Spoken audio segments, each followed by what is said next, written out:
Electronic Life. Electronic Life is a research studio working across areas of education, technology, social practice, AI and machine learning.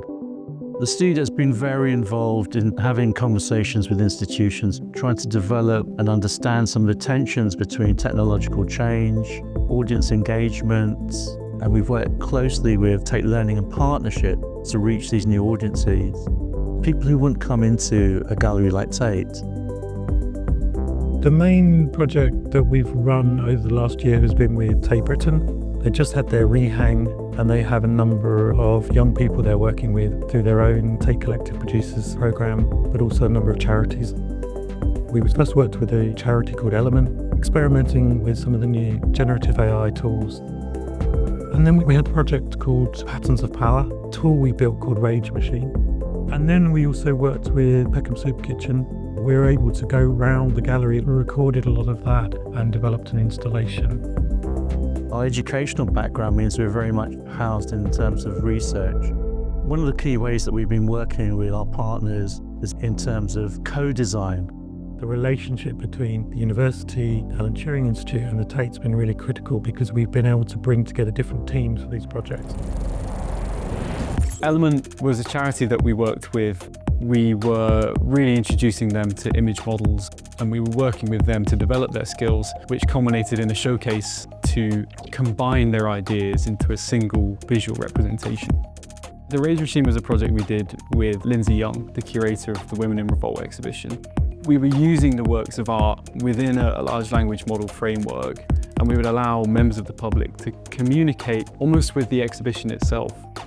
The final output of the Rage Machine was to present it in an installation format.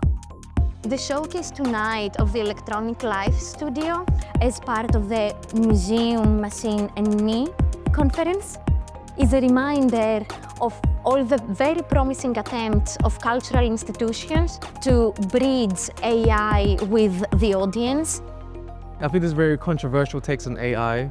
I really feel like Electronic Life is really opening the potential of AI to the public. I drew a lot of images based on that exhibition, scanned those images and then put them through the system that the team had put together. I think before the project, I wasn't really a fan of AI. During the project, I just thought it would be so awesome if we could have our own AI models.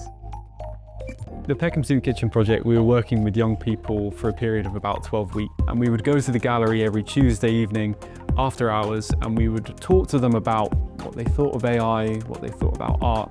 So we gave them all microphones and they went around the gallery talking about the art, and that initial data set became the soundscape, and we then introduced a dialogue with AI and large language models. How do you feel about this piece of art? I think it's interesting because these are objects that are so familiar to us. There's a lot of young people from the Southwark Borough, mainly Peckham. When I did invite them for the course, AI, no way. Some of them, AI, yes please. My vision of AI was quite negative, but now I've come here, I've learned that you can even personalize it to make it more, sarcastic or satire. It's allowing us to have that development. Yeah, we walk through the gallery and then we usually just discuss what we've seen. It's really fun when we engage with the AI. We give our thoughts on the art, they put those thoughts into AI, and then when the program is done, the AI is going to be able to give our viewpoints on the art. My experience has been very good. To even get to explore the museum and just take pictures, look at cool artworks. When I first came, I thought art was just for the higher class. This initiative showed me that art's for all. It's so interesting seeing the kids interact with the AI, because some of them are so blunt with it, some of them are way too open. They're building their critical thinking. For me, I think it's positive because a lot of these young people, now they can go to their friends, I've done stuff with the Tate, and then hopefully build a relationship between the Tate and certain communities that may not know how to get involved. Hopefully some of them will want to get involved with AI, learn about it in the future, use it with their work or be creative, maybe start their own company. The idea of Electronic Life is about the life world. There's definitely been that kind of educational skills development, but also criticality around technology.